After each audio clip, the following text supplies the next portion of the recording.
నమస్తే, welcome to BRK. నేను పద్మ. ఈరోజు మనతో పాటు ఉన్నారు పర్సనల్ ఫైనాన్స్ ప్లానర్ చల్లా వాసు గారు. నమస్తే అండి. నమస్తే. వాసు గారు, చాలా మంది క్రెడిట్ కార్డ్స్ వాడేస్తూ ఉంటారు అన్నింటికి. అది వాడడం ఎంతవరకు మంచిదంటారు? అసలు క్రెడిట్ కార్డ్స్ ఉండొచ్చు అంటారా, లేకుండా ఉంటేనే సేఫ్ అంటారా? ఇది ఎలా అంటే మన దగ్గర గన్ ఉండడం మంచిదా, గన్ ఉంటే మంచిది కాదా? ఓకే. అవును. సో గన్ ఉంటే మంచిదా కాదా అంటే మంచిదే. ఎప్పుడు మన గన్ మన కంట్రోల్లో ఉన్నప్పుడు మనకి మంచిది, అవును. మనం గన్ కంట్రోల్లో ఉన్నప్పుడు మంచిది కాదు. సేమ్ వేలో క్రెడిట్ కార్డు కూడా ఏంటంటే కరెక్ట్గా వాడే వాళ్ళు చాలా మంది ఉన్నారు. కరెక్ట్గా అది ఆన్ టైం పేమెంట్స్ చేస్తూ ఉంటారు అండ్ క్రెడిట్ కార్డ్ లిమిట్లో 10% 20% ఖర్చు పెట్టుకుంటూ ఉంటారు. సో ఈ కైండ్ ఆఫ్ సెగ్మెంట్కి క్రెడిట్ కార్డ్ అనేది బెస్ట్. కొంతమంది ఉంటారు వీళ్ళు ప్రతిసారి క్రెడిట్ కార్డ్ ఎక్స్ట్రీమ్ అయిపోతుంది. అంటే 1 లాక్ క్రెడిట్ లిమిట్ ఉంటే కనుక వీళ్ళు 1.5 లాక్ ఖర్చు పెడుతూ ఉంటారు అండ్ మినిమం పేమెంట్స్ కట్టుకుంటూ ఉండే బ్యాచ్ ఒకటి ఉంది. వీళ్ళకి ఏంటంటే ఇట్స్ లైక్ గన్, చాలా డేంజరస్ అనమాట. వీళ్ళే హర్ట్ చేసుకుంటూ ఉంటారు. సో నాకు బిహేవియర్ రిలేటెడ్ కంట్రోల్ లేనప్పుడు క్రెడిట్ కార్డ్ అనేది డేంజరస్. ఈవెన్ నేనైతే దగ్గర దగ్గర ఒక 100 మందిది క్రెడిట్ కార్డులు కట్ చేయించా, బ్లాక్ చేయించి కట్ చేయించాం. ఎందుకంటే ఇంక ఎక్స్ట్రీమ్ ఒక 7-8 క్రెడిట్ కార్డులు అవుట్ స్టాండింగ్ అమౌంట్ తోటి మన దగ్గరకు వచ్చిన వాళ్ళు చాలా మంది ఉన్నారు. సో 7-8 క్రెడిట్ కార్డులు అసలు ఎలా తీసుకున్నామంటే even there is no clue. ఇచ్చినవి తీసేసుకుంటున్నారు అండ్ వచ్చినవి ఖర్చు పెట్టుకుంటున్నారు ఏదో ఫ్రీ మనీ టైప్ లో. 45 days అంతే కదా మనకి జనరల్ గా. క్రెడిట్ కార్డ్ అంటే డెబిట్ కార్డ్ కి క్రెడిట్ కార్డ్ కి డిఫరెన్స్ వల్ల 45 days తర్వాత మనం కంపల్సరీ చేసుకోవాలి. బట్ కొన్ని క్రెడిట్ కార్డ్స్ ఉన్నాయి. జనరల్ గా క్రెడిట్ కార్డ్ యూస్ చేస్తే ఏంటంటే మనకి రివార్డ్ పాయింట్స్ వస్తాయి, ఎయిర్పోర్ట్ లాంచ్ యాక్సెస్ వస్తుంది and EMI no cost EMIs వస్తాయి. కొన్ని బెనిఫిట్స్ ఉన్నాయి. బట్ వాటిని జాగ్రత్తగా కంట్రోల్డ్గా ఖర్చు పెట్టుకుంటూ ఉంటే బెటర్ ఉంటుంది. సో ఈవెన్ మొన్న నేను లైక్ నాదో క్రెడిట్ కార్డ్ ఉంది, ఎయిర్పోర్ట్ లాంచ్కి వెళ్తే జనరల్గా 1500 ఎంతో పే చేయాలి. బట్ ఈ క్రెడిట్ కార్డ్ ఉంటే ఫ్రీగా వెళ్ళొచ్చు. సో 2 రూపీస్ ఎంత కట్ అవుతుంది అనమాట. అది ఈవెన్ ఫ్యూయల్ రిలేటెడ్ పెట్రోల్ కొట్టించుకున్నప్పుడు బ్యాక్ వచ్చేవి ఉన్నాయి, షాపింగ్ రిలేటెడ్ మనీ బ్యాక్ వచ్చేది ఉంది, ఫ్రీ మూవీ టికెట్స్ ఇచ్చేవి ఉన్నాయి. బట్ ఇలా ప్రతి క్రెడిట్ కార్డు ఉందని చెప్పి ఒక 10 క్రెడిట్ కార్డులో 7-8 క్రెడిట్ కార్డులు అనేది కరెక్ట్ కాదు. యూజువల్గా నా రికమెండేషన్ ఏంటంటే 2 to 3 credit cards is enough ఎవరికైనా కానీ. ఈవెన్ మీరు బిజినెస్లో ఉన్నారు అంటే చాలా వరకు ఇంటర్నేషనల్ పేమెంట్స్కి కానీ ఫేస్బుక్ యాడ్స్ రన్ చేయాలి, యూట్యూబ్ యాడ్స్ రన్ చేయాలి, ఏదైనా మార్కెటింగ్ స్పెండ్ ఉంటుంది. వీటన్నిటికి బిజినెస్ పీపుల్కి చాలా బాగా యూజ్ అవుతుంది, వాళ్ళు ప్రాపర్గా వాడుతుండే. So and credit card mandatory కూడా చాలా మందికి, ఎందుకంటే లేకపోతే ఇంటర్నేషనల్ పేమెంట్స్ రిలేటెడ్ మనకి యాక్సెస్ ఉండదు. కానీ ఏంటంటే మనం విత్ ఇన్ ద లిమిట్ వాడుకుంటున్నామా లేదా అనేది చాలా ఇంపార్టెంట్.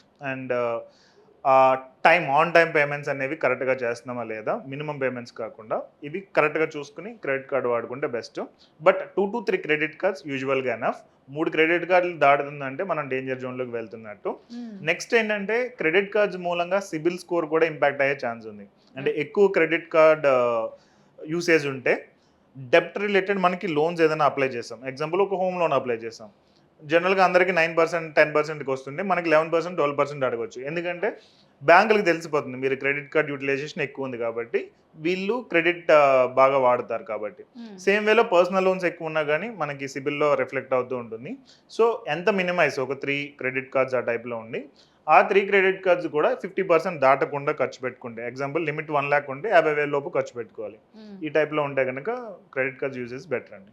ఓకే. దీంతో పాటుగా చాలా మంది ఈఎంఐ పద్ధతులు ఉన్నాయి కదా అని చెప్పి బైక్స్, ఫోన్లు, ఇంట్లో యూజ్ అయ్యే అన్ని, టీవీ, ఫ్రిడ్జ్, ఎవ్రీథింగ్ ఈఎంఐ, ప్రతి దానికి ఇప్పుడు ఈఎంఐ వచ్చేస్తుంది. కరెక్ట్. సో ఈ పద్ధతిలో తీసుకుంటున్నారు. ఇలా తీసుకోవడం బెటరా, ఇన్ కేస్ క్యాష్ ఉన్నప్పుడు డైరెక్ట్ కొనుక్కోవడం మంచిదంటారా? ఇక్కడ డిపెండ్స్ అండి మళ్ళీ. ఎందుకంటే కొన్ని షాప్స్ డైరెక్ట్ మనం ఫుల్ అమౌంట్ ఇచ్చేస్తూ ఉంటే కనుక కొంచెం ఎక్కువ డిస్కౌంట్ ఇస్తాయి. అదే మనం ఈఎంఐలో వెళ్తుంటే కనుక పెద్ద డిస్కౌంట్ ఉండదు. సో అదొకసారి కన్ఫర్మ్ చేసుకోవాలి. రెండు ఒకటే అని అనుకుంటే మనం బ్యాలెన్స్డ్గా ఉంటే కనుక క్రెడిట్ కార్డ్తో కొంటేనే బెటర్ ఉంటుంది యూజువల్గా. సో క్రెడిట్ కార్డులో కొంటే మనకి యాక్చువల్గా ఈవెన్ పాయింట్స్ బ్యాక్ వస్తూ ఉంటాయి కాబట్టి అది బెస్ట్ ఉంటుంది, క్రెడిట్ కార్డ్ ఆర్ నార్మల్గా అయినా. నెక్స్ట్ వచ్చేటప్పటికి ఈఎంఐ ఉంది కదా అని చెప్పి అన్నెసరీ థింగ్స్ కొనటం అనేది రాంగ్. అంటే అక్కడ మనకి సెల్ఫ్ కంట్రోల్ లేకపోతే అగైన్ మనం ప్రాబ్లమ్స్ ఫేస్ చేయాల్సి వస్తుంది.